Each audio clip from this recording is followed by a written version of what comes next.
Just 48 hours before the final presidential debate.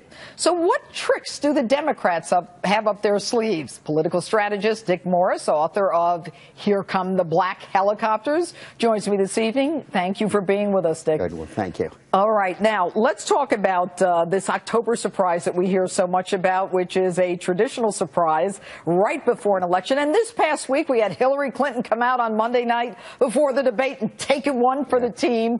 What can we expect before the debate on Monday? We should remember that in the last 5 presidential elections, 2 have been won overwhelmingly by the Democrat, Obama and Clinton, for re-election in '96.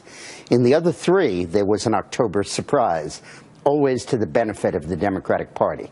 In '92, they announced the indictment of Bush's defense secretary, Cap Weinberger, 4 days before the election.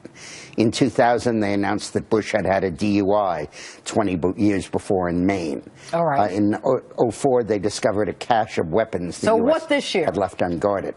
My worry is that, and there's a report in WND, the publication, that by a former CIA agent who goes under a pseudonym of Raja Kalawi, who had infiltrated the Revolutionary Guards and has very good sources in Iran.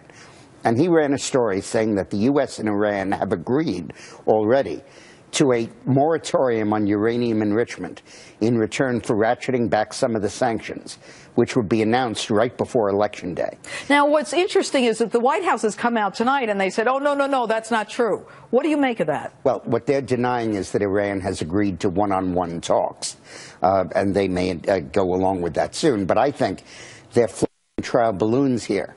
But I am worried because this Ayatollah, actually his predecessor, has a history of playing in U.S. elections. Yeah, so remember in what do you do? What are the sanctions if they don't stick to it? Remember in 1980, he didn't release the hostages until after Carter was defeated in 1980 because he wanted to beat Carter.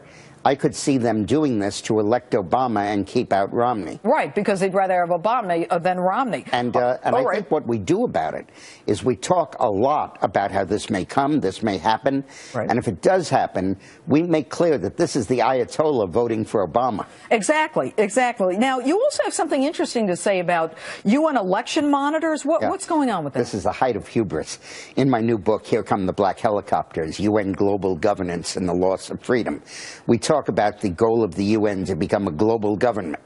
Well, yesterday they announced that there will be 48 UN inspectors sent to the United States on election from Europe and Central Asia to monitor the fairness of our electoral process. Wait. Who gives them permission to do that? I don't know. And to look for evidence of voter suppression. Do we need them to tell us that? Them to tell us. Now, this is a state, elections are run by the states. Right. And I would urge every governor who might be listening tonight to block those inspectors.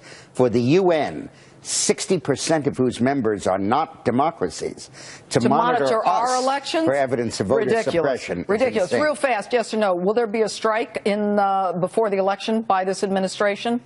No, but there may be, Libya, they may kill the terrorists. That's pretty easy. But they're not going to hit Iran, but they may have that October surprise. All right, Dick Morris, as always, so insightful. Thanks for being with us.